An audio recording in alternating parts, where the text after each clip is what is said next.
अभिगत गति कछु कहत न आवे। ज्यों गूंगे मीठे फल को रस अंतर्गत ही भावे।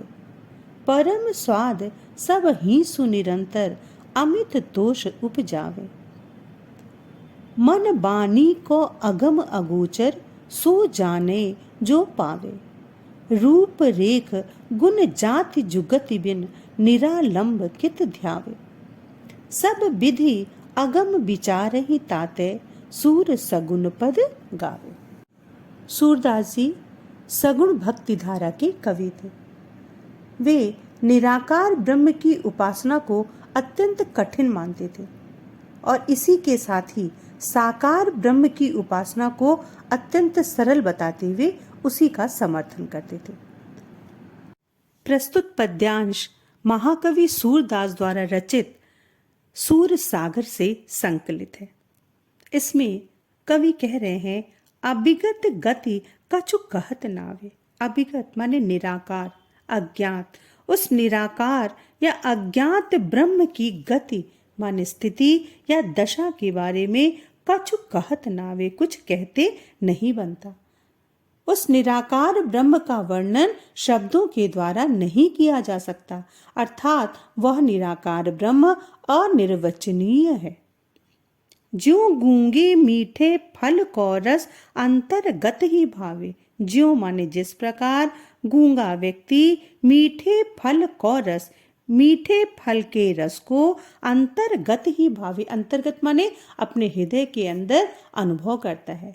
उसे मीठे फल का रस बहुत अच्छा लगता है, अंदर तो वह अनुभव करता है। परम स्वाद सब ही सुनिरंतर। परम उस अलौकिक स्वाद को, आनंद को वह निरंतर अनुभव करता है।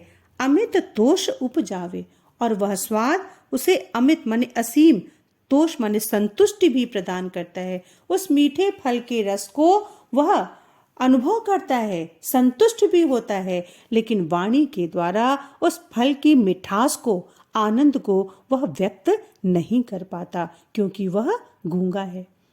उसी प्रकार जो व्यक्ति निराकार ब्रह्म की उपासना करता है, वह उसके आनंद को अंदर ही अंदर अनुभव तो करता है, उसे संतुष्टि भी मिलती है, लेकिन वाणी के द्वारा वह उसके वर्णन को नहीं कर पाता है। क्यों? क्योंकि मन वाणी को अगम अगोचर, वह जो निराकार ब्रह्म है वह मन और वाणी के द्वारा अगम है। न तो वहां तक अगम माने पहुंचा जा सकता है, अगोचर, और न ही इंद्रियों के द्वारा उसका अनुभव ही किया जा सकता है।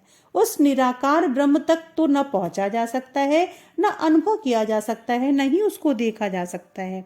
सो जाने जो पावे, जिसने प्राप्त कर लिया है सो जाने, वही उसे जान सकता है। जिसने निराकार ब्रह्म की प्राप्ति कर ली है वही उसे जान सकता है। बाकी उनके बारे में कोई अनुभव कर तो सकता है, जान नहीं सकता।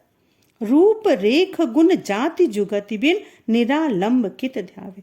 क्योंकि जो निराकार ब्रह्म है उसका न कोई रूप है, रेख न कोई आकृति है, न कोई गुण है, न जाति है, और न ही जुगति माने उपाय है। उसको प्राप्त करने का कोई सरल उपाय भी नहीं है। निरालंब कित ध्यावे, ऐसे निरालंब माने निराधार उस निराकार ब्रह्म को प्राप्त करने के लिए कित धावे, हम लोग कहाँ कहाँ दौड़े उसको प्राप्त करने के लिए, इधर उधर कब तक हम भटकते रहें। सब विधि अगम विचार ही ताते सूर सगुन पद गावे। सूरदास जी कह रहे हैं कि अब हमने हर तरह से, विधि माने हर प्रकार से यह विचार कर लिया है, सोच समझ लिया है, देख लिया कि वह जो निराकार ब्रह्म है वह अगम है, यानी उस तक पहुंचना बहुत मुश्किल है, कठिन है।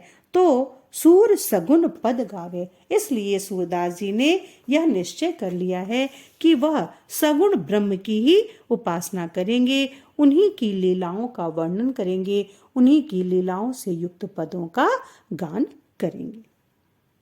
सूरदास जी ने अपनी रचनाओं में ब्रज भाषा का प्रयोग किया है।